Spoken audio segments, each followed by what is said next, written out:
Welcome to Applied Geopolitics, the podcast from the Stratfor Center for Applied Geopolitics at RAIN. I'm your host, Rodger Baker. There's been a rising popularity of the term geopolitics, but within that popularization, there's been a dilution of the meaning of the term and of the field. Over history, we know that the use of the word geopolitics has waxed and waned. It's gone in and out of fashion. It's been adapted and adjusted in the way in which it's been applied. In the use of geography as an independent variable, as our guest will point out, and in recognizing that the relative value or challenge of any geographical space can change over time due to technology, society, things of that sort, geopolitical analysis provides in many ways a literal grounding for understanding the development of and the relations of nations. But it also at times has risked diverging into determinism. And so to better understand just what we mean by geopolitics, how it's evolved over time, and how geopolitical analysis can provide valuable perspectives for shaping and assessing foreign policy, both if you're involved in foreign policy and for many of our listeners, if you simply need to observe and understand how nations are going to interact to be able to adapt and move between those spaces.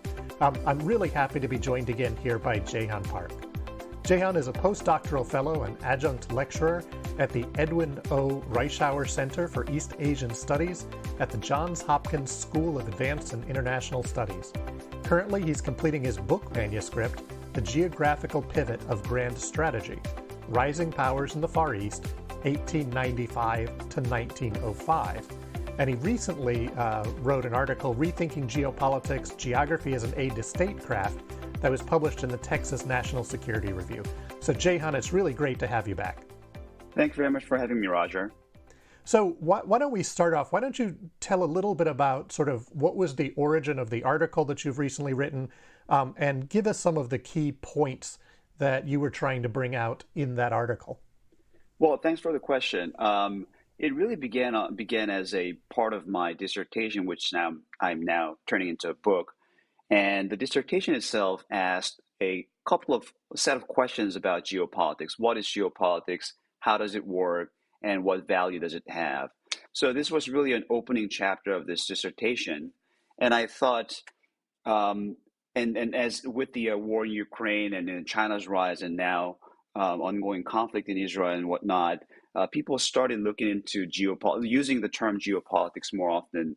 And that sort of prompted me to separate this chapter out as a standalone article. And more importantly, what really animated me throughout the process was that international relations scholarship has been trying to reincorporate geography into the research program, but it hasn't been really successful, in my view, due to its neglect of classical geopolitics. So that's what I really try to do. To go over the article really briefly, it makes three arguments broadly. So I did conceptual, historical, and theoretical analysis of geopolitics to make three arguments. One, conceptual argument. So a lot of people use the concept geopolitics to denote either international relations writ large or great power politics in particular in popular discourses, and that is because of the fact that the states are primarily territorial entities. And scholars use geopolitics to denote everything from postmodern understanding of cartographic names and place names and whatnot, all the way to historical materialism, and that comes from the overstretching of the concept of geography. A second part is the historical analysis of the intellectual history of geopolitics. So I looked at the writings of classical geopoliticians in the geostrategic school or anglo-american tradition. The key ones are Halford McKendall, Alfred Mahan, and Nicholas Speakman. And in their writings, most theoretical and most important writings, they use geography as basically as an aid to statecraft. And the way in which they incorporated geography in explaining foreign policy and grand strategy was palatable to American strategic thinkers as well as educators in the context of World War II. So the geopolitics got incorporated into the U.S. strategic education but the rise of Hans Morgenthal's ideational realism, as I call it, has dwarfed and eclipsed classical geopolitics in the context of international relations itself's identity crisis.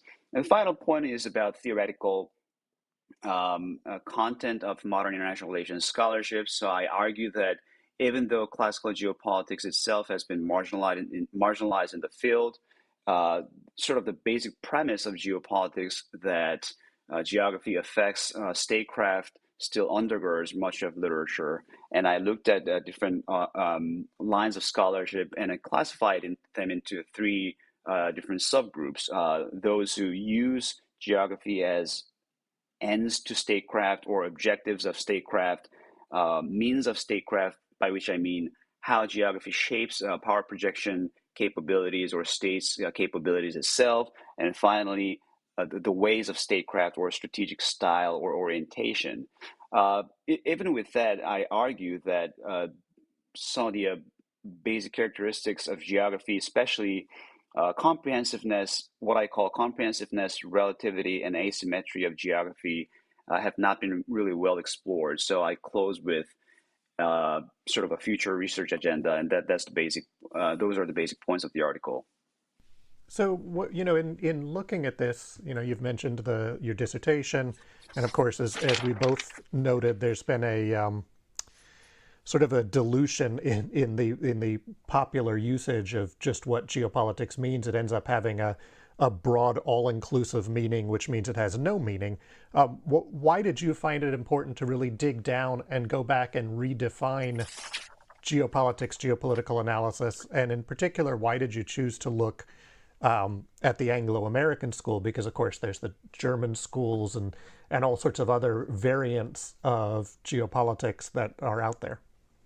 Right. So the importance of defining a concept very clearly and narrowly and concretely, for that matter, is important to build up a research program. And I, for one, is somebody who is invested and interested in resurrecting geopolitics as a legitimate sort of mode of analysis in the field of international relations scholarship. And as I've just briefly mentioned, the way in which geography is incorporated in the literature, the scholars have done a good job. But I think if they have read the works by Mahan, Mackinder, and Speakman, they would have benefited even better. And I spoke with some senior political scientists, and they said they read those stuff when they were being trained in, for example, 1970s and 80s, but now we don't really read about it. So I think it is really important to sort of re-engage how these thinkers thought about the role of geography, especially in the context of U.S.-China rivalry and the nature of great power competition and warfare have changed from the Cold War context. The second part, you asked the second question, which is why I focused on the Anglo-American tradition. So, people will disagree, and specialists will, myself included, a specialist will always split hairs. But there are good sort of scholarship and articles out there arguing that the French political geography is probably a little bit too possibilistic as opposed to German geopolitics, which has been stigmatized with this somewhat unfair guilt by association with the Nazis, is too deterministic. So the Anglo-American tradition of geopolitics acknowledges the agency of actors as well as the influence of material constraints. So I think it strikes a nice balance between Germanic geopolitics and French political geography. And also, if you look at more the continental tradition, which German school of geopolitics sprang from, it is a little bit more concerned with the how socio-political organizations within the state are formed as opposed to foreign policy. Obviously, there are both elements in both schools of thought, but I thought that the Anglo-American school was a little bit more useful for the purpose of foreign policy. Okay, and as you note, at the core of that Anglo-American school are Mahan, Mackinder, and Speakman. Often, the oversimplified to, Mahan is the the seas are the most important. Mackinder is the land is most important, and Spikeman splits the difference.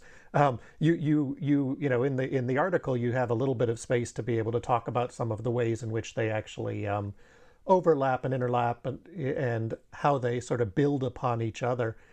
How would you characterize at its core, if you were to take the three and synthesize them into sort of one space, what are the key highlights of this type of geopolitical analysis, this type of geopolitical synthesis?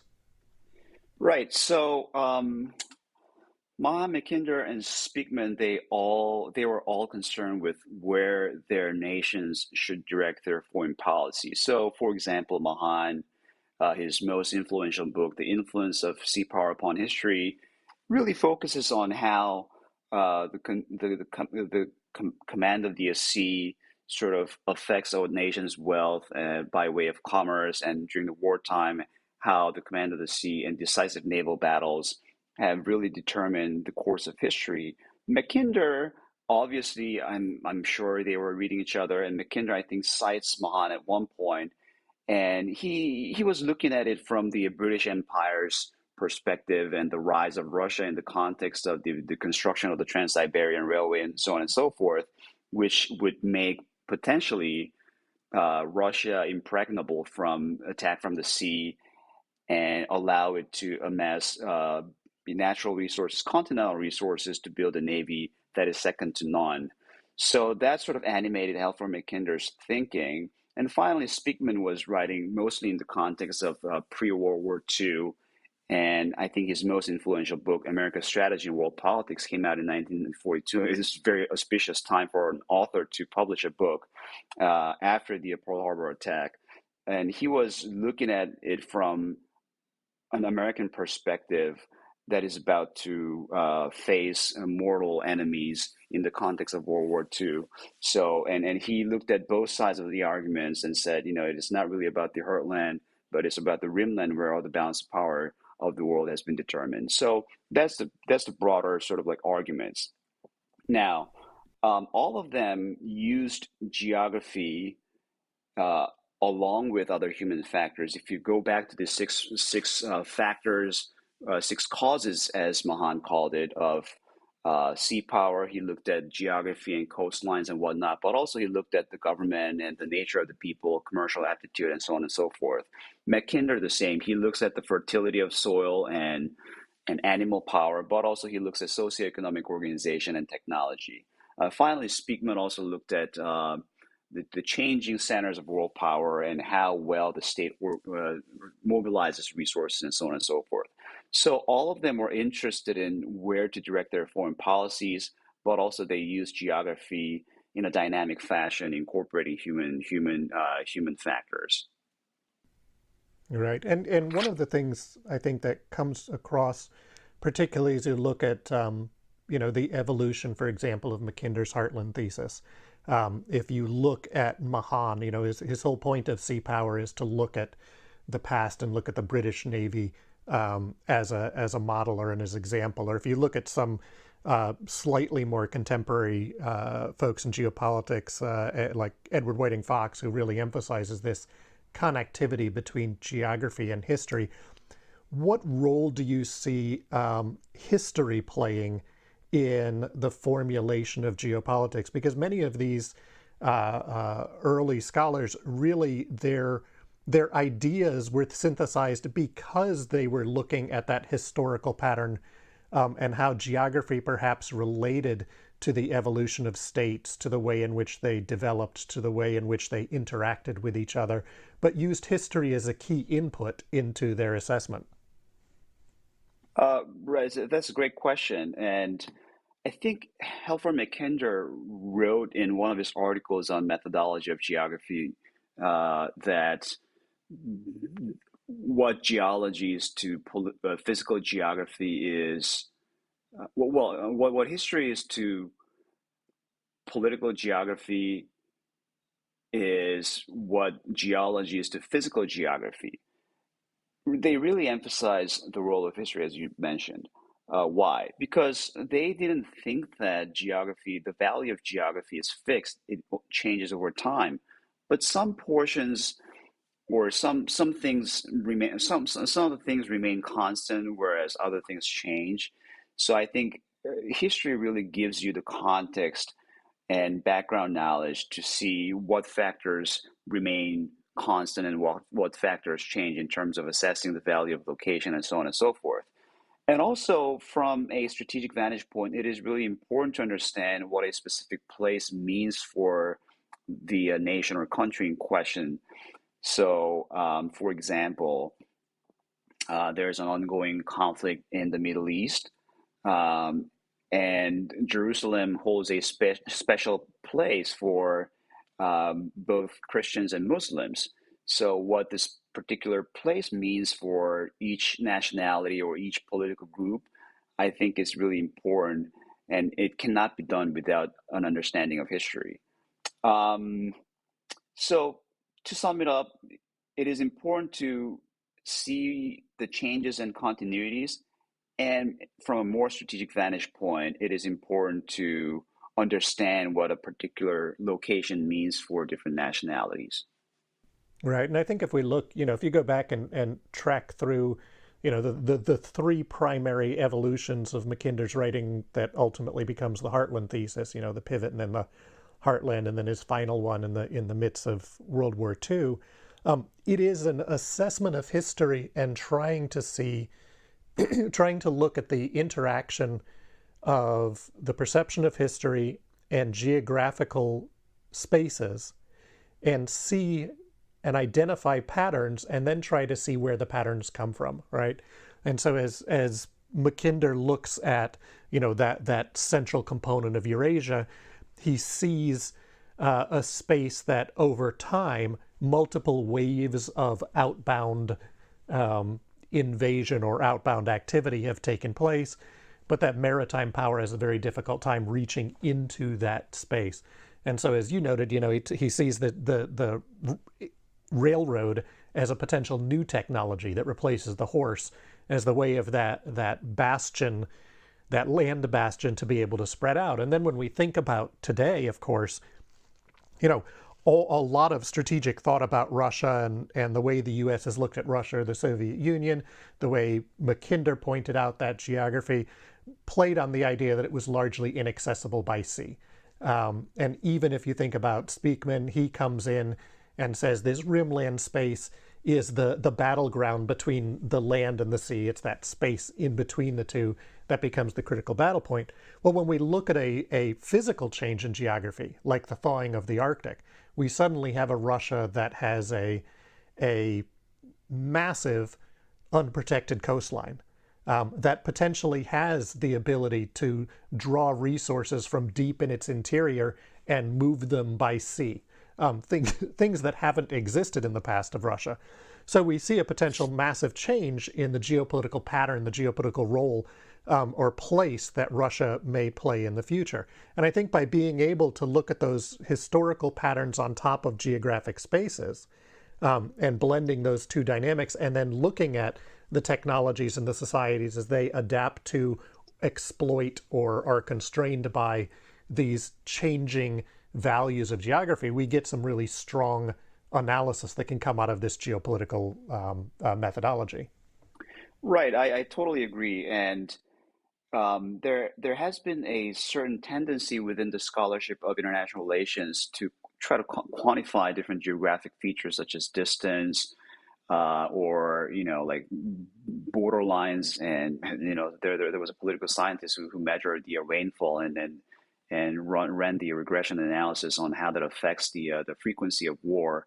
These are all very valuable works, and they can really slice and dice and anatomize different phenomena in international relations. But also geography is dynamic and relative and asymmetric, so that can only be done by historical analysis, as you've mentioned. Given the clear importance of geography, right? It's the playing field upon which all humanity interacts. And even if we think about the move into space, space has a physical geography. Why did why did the role of geography or the recognition of geographical factors slip or fade in assessments of international relations to such an extent that it was almost pushed aside or ignored? And why has the United States in many ways allowed geography to wane as something significant for education? Excellent question, and I I should actually I was thinking of writing an article about it, but I will explain it using sort of Kenneth Waltz's three levels of analysis at the international level, domestic or institutional or disciplinary level, and finally individual level. So at the international level, there were a couple of things going on. One was that obviously geopolitique, or the German variant of it, of geopolitics, was stigmatized with its supposed Nazi association. But there were broader trends going on. So the development of nuclear weapons and the Cold War bipolarity, as international relations scholars called it, as well as the importance of ideology, made people think that the geographic features didn't really matter anymore. So that was the first context. If you read something like Kenneth Waltz's influential article in 1960s, The Stability of the Bipolar World, he basically said peripheries don't really matter in the Cold War context. A second part is domestic and institutional or even disciplinary elements. So there was an article by, I think, the geographer Neil Smith about the decline of geography department at Harvard. And one of his main points was that geography was having its own identity crisis because there was geology, and the sort of old guards of geographers, such as Isaiah Bowman, were not very receptive to the idea of human geography, incorporating a lot of human factors. And that sort of took place alongside international relations' own sort of identity crisis. And international relations as a field was trying to distinguish itself from diplomatic history and international law. And having a solid theoretical anchor was a purported solution that a lot of people in the field thought. And in that context, I think the Rockefeller Foundation had this gambit to promote Hans Morgenthal's realism. And that sort of led to the decline of other variants of uh, analysis within the international relations scholarship. And there were some individual components to it as well. So Speakman had an early death. He passed away very early on, and nobody else really followed up to provide a theoretical analysis of geopolitics.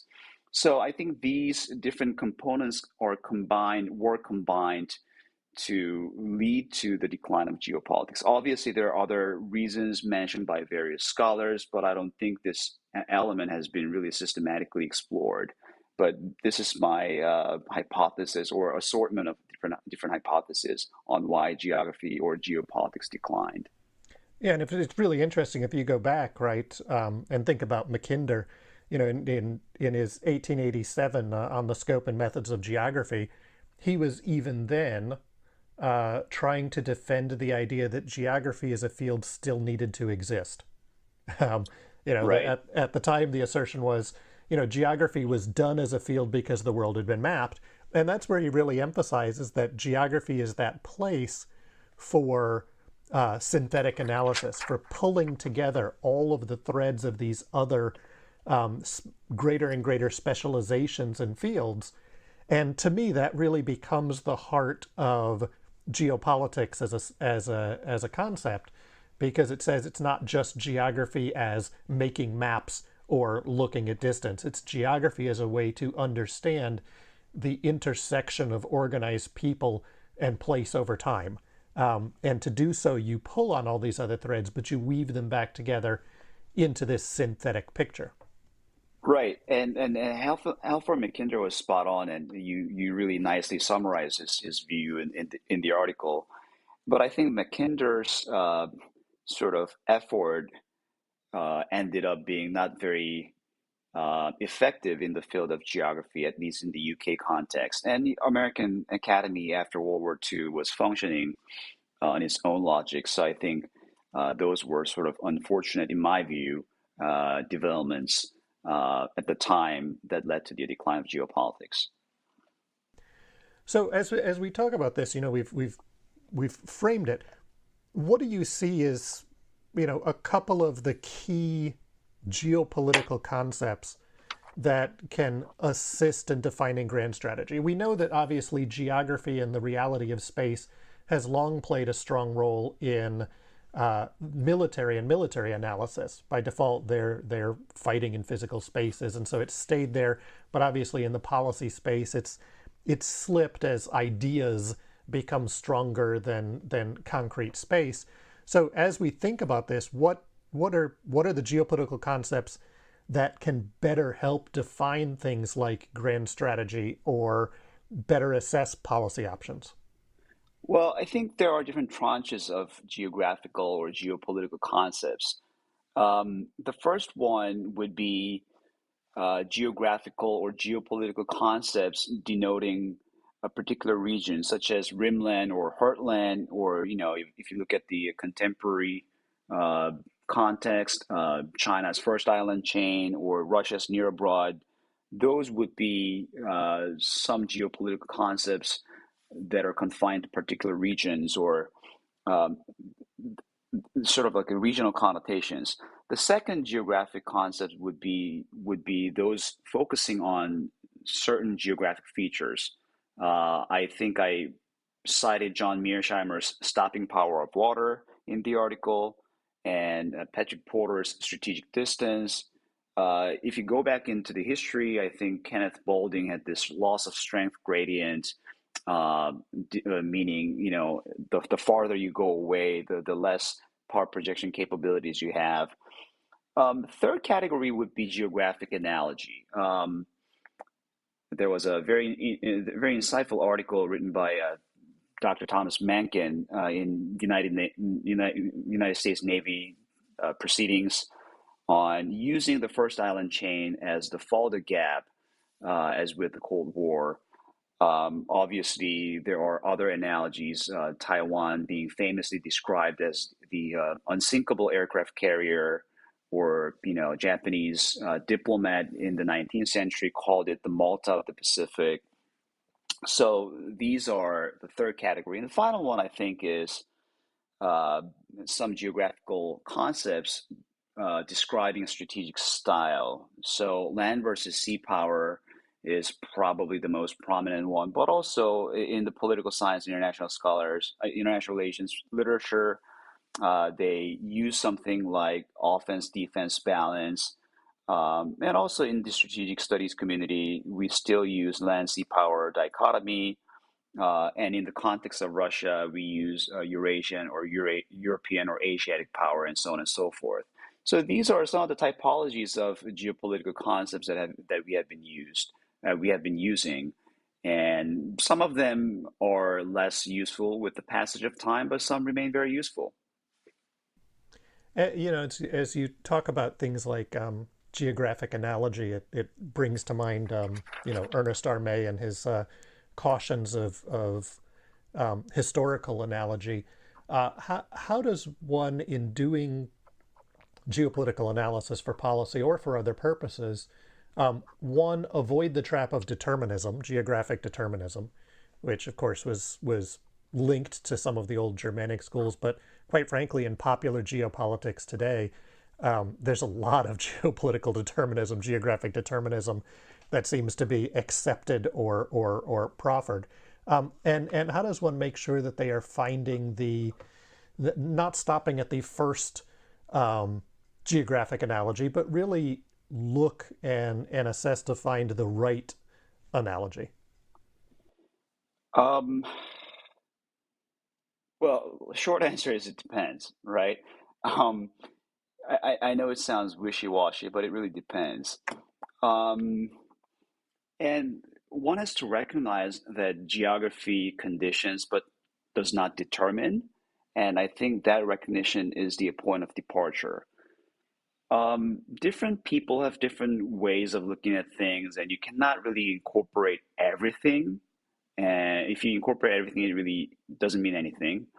And the way I see geopolitics is that you incorporate materials, structural material factors to see the constraint, to sort of identify constraints and opportunities in international relations. Another way of looking at it, I think, is Fernand Braudel's mode of analysis sort of offers a useful window. He looks at the longue durée environments, and then he layers socioeconomic developments on top of it, and then he layers on top of those two factors daily political activity. So, that is also one of the ways in which you can sort of do geopolitical analysis in a thoughtful and not deterministic way. There are good works, historical and political science, uh, that sort of are written from geopolitical perspective. I think Paul Kennedy's Rise and Fall of Great Powers is a great example. SCM Payne's works are really good in terms of incorporating geopolitical theories or frameworks into really solid historical analysis. So these are really good examples of how to do geopolitical analysis in a really sensible way. Yeah, there's an author. His name escapes me right now, and I can picture the book. But there's a great line in there where effectively he relates to the geographic space as the wicket in cricket. Or we would these days refer to it as the ball field, at least on this side of the pond. But that there are different ways that you interact in different particular spaces, right? A baseball diamond is a baseball diamond is a baseball diamond, but they're not, because the stadiums have different shapes or different dynamics to them that then alter the way in which one maybe interacts within a particular geography. And of course, as we look at these geographic factors, as you've pointed out many times here in this discussion, I think is worth hitting one more time. The geography is not deterministic because geography is the place, but it is how do people interact or react to that geography that determines the relative value or constraint that geography puts forward. And the intersection, the interplay between those is usually technology, right? That technology is the tool in which organized people interact with place, and therefore it can reduce the geographic friction. It can, a water can be a pathway or a wall. The resources that are being desired at a particular moment in time will be different based on different types of technology, and therefore will change the relative perception of value of particular spaces for competition. And I think as we think about geography, right, it's a river facilitates, but a river doesn't guarantee success. Right? And so those become important. Bringing it back then to application, right? What is it in geopolitical analysis that you see that, let's say we're looking at U.S.-China relations, or Russia-NATO over Ukraine, or some of the dynamics happening in the Middle East, what do you see as the way in which a geopolitical perspective can provide that value add beyond the traditional political analysis or historical analysis or ideological analysis of one of these dynamics? Um, excuse me. It's a good question. So the way I see it, and as I close the article, I think there's no good theory informing the vector of foreign policy. There are a lot of bin countings in the scientific jargon. They deal with the scholar, not vector. So where great powers will direct their military strategy and foreign policy, it is not well explored, at least in the international relations literature. So that is one thing. And if you look at China, the rise of China, a lot of scholars who used some geopolitical components in their analyses, wrote in 1990s that China, because it's a traditional land power, U.S.-China relations would become, pretty much stable. But the land-sea power dichotomy changes over time throughout history, and now we see, the concentration of economic activities along the coastal areas, and accordingly, we see China building up its navy and so on and so forth. So the question of whether it's going to remain as a land power or become a sea power, I think, is a crucial one from the vantage point of U.S. statecraft. And by virtue of anticipating the direction, I think geopolitical analysis helps us and prioritize different regions, and that is going to be the main sort of crux of my main book project. But how do you prioritize, and how do you sort of think about whether your country is overstretched or understretched in particular regions? I think geopolitical analysis, more so than a bean counting perspective or ideological analysis, offers a sort of a better tool in terms of thinking about these issues.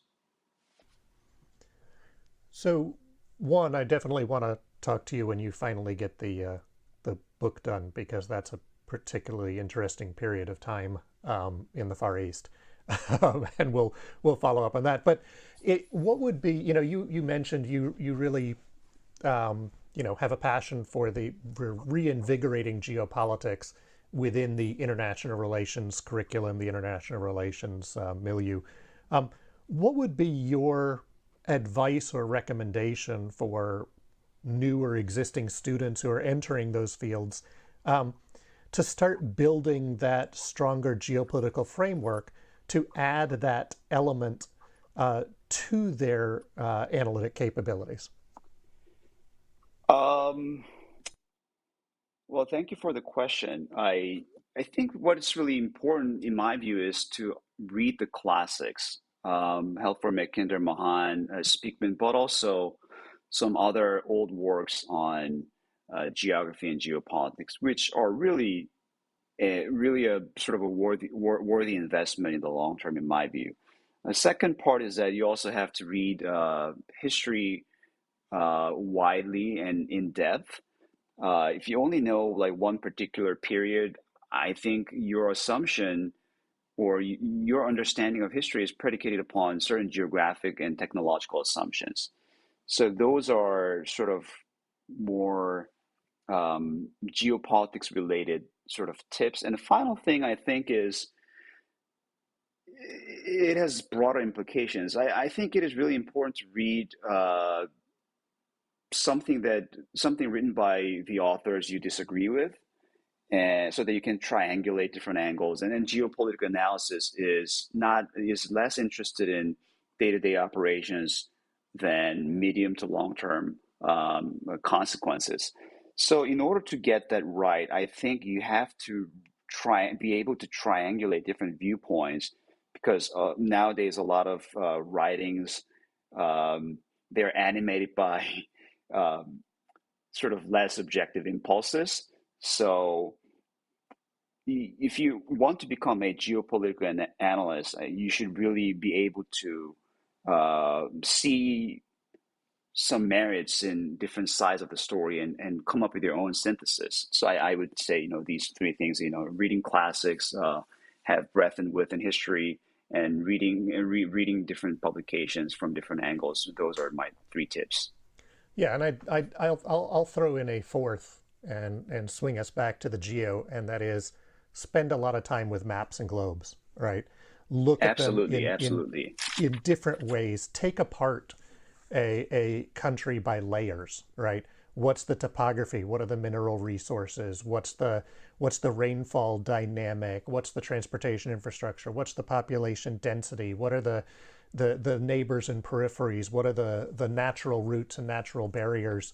And then layer all those over top of each other and see how they interact. And again, it's not determined that because something is somewhere, it's going to do that. But geography provides opportunity and cost that historically in earlier technological eras often did have a much larger role on where and how societies developed. But those patterns then have shaped cultural norms, strategic culture, have shaped lingering geographic dynamics that, in today's technology wouldn't necessarily have been the first choices. But even if you think about the location of key port cities internationally, many of them are historical legacies of an era when one moved internationally by wind power, right? And so Right. as you can look at those, you can start to be able to perceive, constraints and compulsions, not diktats, but constraints and compulsions, based on an initial geographic assessment that you can then go test through all of these other means and refine as you go forward. Right. So, if I may, I think your point is excellent. By studying history, I meant looking at the maps alongside history books, because for me, it's really hard to process information without looking at which happened where. And also, if you only read a particular strand of historiography, like, for example, the diplomatic history written from a traditionalist vantage point, or economic history from sort of revisionist vantage point, I think it remains incomplete. So you have to read diplomatic, economic, and some environmental history as well, so that you have like a comprehensive understanding of the period while looking at maps and understand what happens where. So I think looking at the map is a really important thing. All right. So, Jaehan, I really want to thank you for this time today. Well, thank you. The article, if you haven't had a chance to see it, is called Rethinking Geopolitics, Geography as an Aid to Statecraft, and it was published in the Texas National Security Review. And of course, as noted, I'm looking forward to when you finally get done with your geographical pivot of grand strategy, looking at rising powers in the Far East, pretty much at the turn of the century. Right. It was a decade demarcated by the Sino-Japanese War and the Russo-Japanese War. So the East Asian regional balance was basically upended and entered a new period. So that's definitely going to be another conversation for us to have down the road. All right. Thank you again for joining us here today. Thanks for having me. And thank you for listening. We've been talking with Jaehan Park, a postdoctoral fellow and adjunct lecturer at the Edwin O. Reischauer Center for East Asian Studies at the Johns Hopkins School of Advanced International Studies. To keep up with the latest trends and changes in the global geopolitical landscape, to explore implications for internationally engaged businesses and organizations, visit RAINnetwork.com and sign up for alerts and information from the Stratfor Center for Applied Geopolitics at RAIN. That's RANE network.com. I'm Rodger Baker. Thanks for listening.